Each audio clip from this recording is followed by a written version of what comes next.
இடம்பொருள் நேயர்களுக்கு வணக்கம். இன்னைக்கு பார்த்தீங்க அப்படின்னா சிறகடிக்காசை சீரியலில் நம்ம எதிர்பார்த்த மாதிரி தான். இதில் ஒன்றும் பெரிய அதிரடி திருப்பம்லாம் கிடையாது.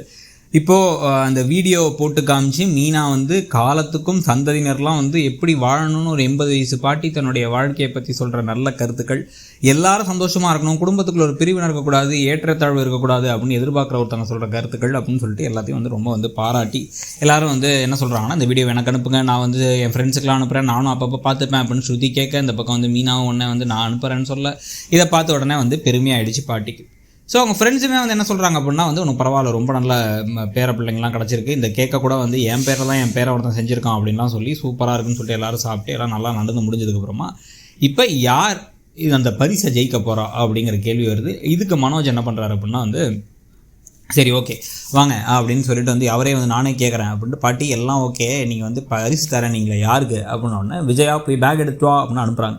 விஜயா பேக் எடுத்ததுன்னா அந்த பேக் ஓப்பன் பண்ணி $1 எடுக்கிறாங்க. இது நம்ம குடும்பத்துடைய வம்சாவளியினர் அடுத்தடுத்து யாராவது ஒருத்தங்க நம்ம குடும்பத்தில் ஒரு ஆள் வச்சுருப்பாங்க. இதை எனக்கு பிறகு யார்கிட்ட கொடுக்குறதுன்னு நான் யோசிச்சுட்டு இருந்தேன் அப்படின்னு கடைசியில் பிறந்தநாள் கிஃப்ட் கொடுத்த யாரோ ஒருத்தங்க தான் கொடுக்கணும்னு முடிவு பண்ணி வந்திருக்காங்க. ஆனால் மைண்ட்லேயே ஏற்கனவே முடிவு பண்ணி வந்துட்டு கரெக்டாக அவங்களுக்கும் அதே மாதிரி ஏற்ற மாதிரி கிஃப்ட்டை கொடுத்தாங்களாங்கிற மாதிரியும் நம்ம வச்சுக்கலாம். ஸோ அப்போ ஏன் அப்படின்னு அண்ணாமலை கேட்டுட்ருக்க. இப்போ இந்த சமயத்தில் கடைசியில் விஜயா சரி பரவாயில்ல, அவர் கொடுத்தாலும் நமக்கு தான் வரப்போகுதுன்னு சந்தோஷப்பட்டு இருக்காங்க. நமக்கு தான் வரப்போகுதுன்னு மனோஜும் ரோஹினியும் இந்த பக்கம் பேசிகிட்டு இருக்க. ஒவ்வொருத்தங்களும் யோசிச்சுட்டு இருக்கும்பொழுது இது உனக்கு தானே வரணும், நீ தான் குடும்பத்திலே ஒரு பெரிய குடும்பத்தில் வந்திருக்க அப்படின்னு சுதா சொன்னதுக்கு ஸ்ருதி இந்த பாருங்கள், குடும்பத்துக்குள்ளார தேவையில்லாமல் ஏற்றத்தாழ்வு கிரியேட் பண்ணிருக்காதீங்க, அந்த பக்கம் அமைதியாக உட்காருங்க அப்படின்ட்டாங்க. இப்போ பாட்டி கடைசியில் ஒவ்வொருத்தங்களையாக சொல்கிறாங்க, இந்த டிவி சின்ன டிவியில் பார்த்துருந்தேன், இப்போ பெரிய டிவி கொடுத்த விஜயாவுக்கு நன்றி, நவரத்ன மாலை ரொம்ப நாள் கழித்து போட்டிருக்கேன், அது காரணமான மனோஜுக்கு நன்றி, என் அழகாக்கன ரோஹினிக்கு நன்றி, இந்த கேக்கு செஞ்ச ரவிக்கு நன்றி, ஃபோனில் வாங்கி தந்த ஸ்ருதிக்கு நன்றின்னு எல்லாத்தையும் சொல்லிவிட்டு, ஆனால் என் மனசை தொட்டது என் ஃப்ரெண்ட்ஸ் 2 பேர்த்த கூப்பிட்டு பல நாள் கழிச்சு என்னை சந்தோஷப்படுத்தி, அதே மாதிரி நானே போனாலும் காலத்துக்கு நிற்கிற மாதிரி என்னோடய வீடியோவை எடுத்து என்னை பேச வச்சு அதை அடிக்கடி எல்லாருக்கும் போட்டு காமிக்கிற அளவுக்கு ஒரு ஞாபகார்த்தமான நெஞ்சை தொடுற மாதிரி விஷயத்தை செஞ்ச முத்துக்கும் மீனாவுக்கும் தான் இது அப்படின்னு $1 கொடுக்குறாங்க. டாலர் காஸ்ட்லியாக இருக்கும், அந்த காலத்து தங்கம் ரொம்ப காஸ்ட்லியாக இருக்கும் அப்படின்னு சொல்லிட்டு கொடுக்குறாங்க. இது எப்பயுமே உங்கள்கிட்ட தான் இருக்கணும், எந்த காரணத்தை கொண்டு இதை வித்துறக்கூடாது, தொலைச்சிடக்கூடாதுன்னு சொல்ல அதை நாங்கள் நல்லா பார்த்துக்கிறோன்னே வச்சுக்கிறாங்க. இதை வச்சு என்ன நடக்க போகுது அடுத்து அப்படிங்கிறத பார்க்கலாம். இதையும் கொண்டு போய் மனோஜ் அடகு வச்சுருவாரா வித்துறாரா அப்படின்ட்டு. இப்போ நம்ம ரொம்ப சந்தோஷமாக இருக்குங்க, நமக்கு தான் $1 கிடைக்கும், நான் எதிர்பார்க்கல அப்படி இப்படிலாம் மீனா பேசிகிட்டு இருந்தானே. சரி ஓகே, இப்போ நான் பாட்டிக்கு செய்யணும்னு நினச்சது வேறு, ஆனால் நான் வேறு ஒன்று செஞ்சு சந்தோஷப்படுத்திட்டேன். இருந்தாலும் இந்த நகை விஷயத்தை எப்போ ஆரம்பிக்கிறது அப்படின்னா பாட்டி போயிட்டுங்கிறாங்க. பாட்டியை அனுப்பிவிட்டு வந்தோடனே ஆரம்பிக்கிறேன் அப்படின்னு பாட்டியை கொண்டு போய் ட்ராப் பண்ண போகிறாங்க. அங்கே பாட்டி உங்களுக்குள்ள எதாவது சண்டே ஆனால் அதெல்லாம் ஒன்றும் இல்லை, நான் உங்களுக்கு ஒன்று செய்யணும்னு நினச்சேன் ஆனால் செய்ய முடியாமல் போயிடுச்சு அப்படின்னா, பரவாயில்ல, நீ செஞ்சதே சந்தோஷமான விஷயம்.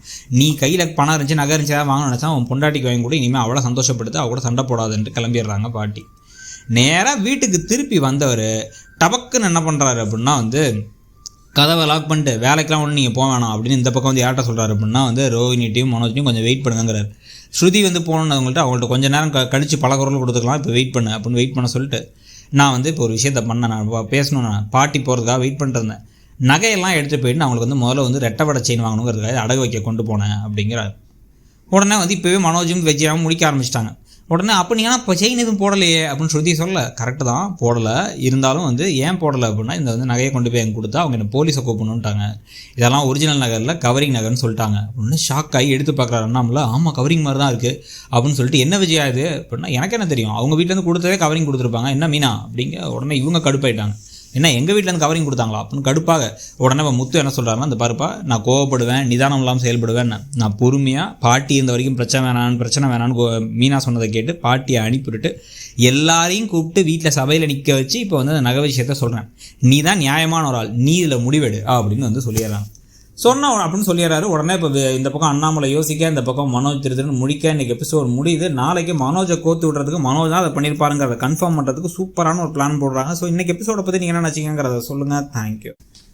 இடம்பொருள் நேயர்களுக்கு வணக்கம். இன்னைக்கு பார்த்தீங்க அப்படின்னா சிறகடிக்காசை சீரியலில் நம்ம